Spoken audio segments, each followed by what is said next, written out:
Bonjour et bienvenue. Bienvenue dans les chroniques MB, la chaîne qu'il faut suivre pour donner de la puissance à votre entreprise et à vos valeurs. Aujourd'hui, nous sommes dans la chronique questions-réponses. Alors, si vous cherchez à développer la productivité, la rentabilité de votre entreprise, cette chronique est pour vous.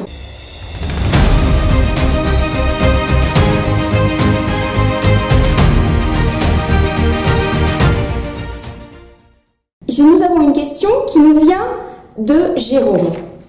Bonjour Marie, je suis décorateur intérieur. Les clients sont longs à acquérir et je perds beaucoup de temps sur les dossiers qui ne sont pas forcément rentables. Et quand je fais le point, je me rends compte que le principal de mon chiffre d'affaires est fait avec des clients beaucoup moins compliqués. Que faire? Auriez-vous des conseils s'il vous plaît? Merci, Jérôme. Alors, Jérôme, merci beaucoup pour cette question qui est essentielle pour développer votre entreprise. Je vais vous proposer une stratégie en 2 étapes qui se base sur un principe essentiel que vous connaissez peut-être. Il s'agit du principe de Pareto.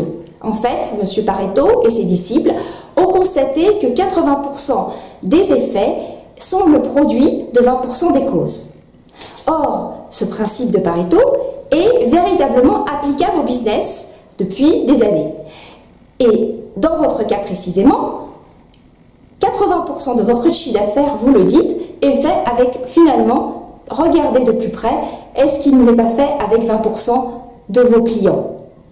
Et c'est en augmentant ces clients, ce profil de clients, qui sont en fait vos clients idéaux, que vous allez certainement augmenter votre rentabilité et votre productivité.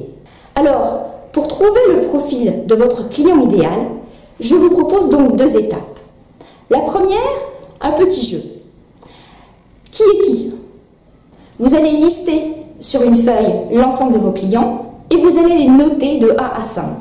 5 étant ceux avec lesquels vous prenez le plus de plaisir à travailler, pour lesquels vous avez le plus de résultats et qui vous rémunèrent le mieux à votre juste valeur.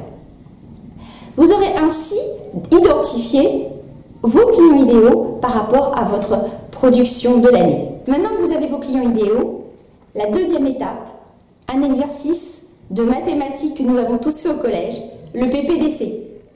Est-ce que vous vous souvenez de cet exercice du plus petit dénominateur commun?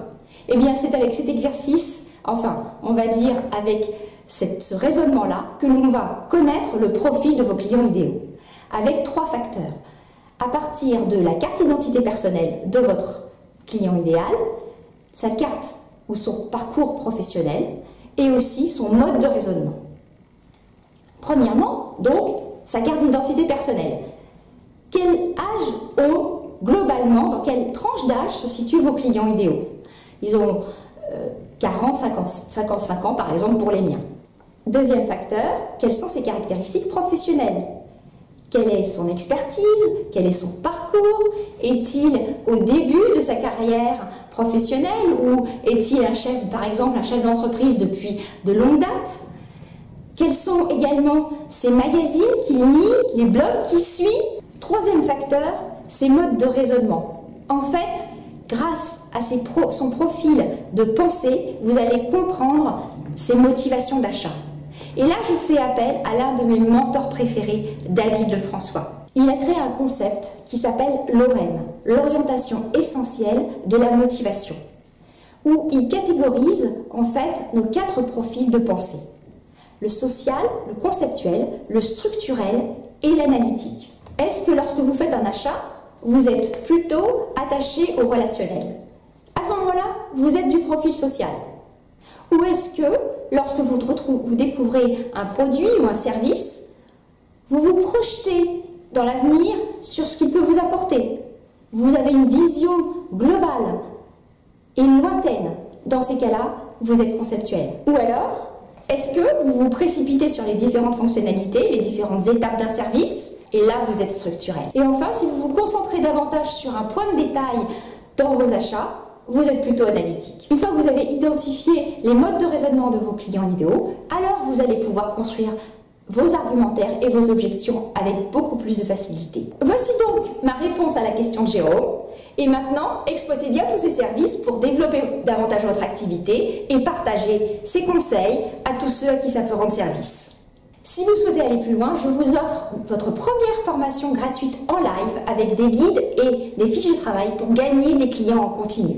Pour cela, inscrivez-vous vite sur le site www.mfb-conseil.com. Voilà, je vous remercie beaucoup de votre attention et je vous retrouve dans une prochaine chronique. À bientôt!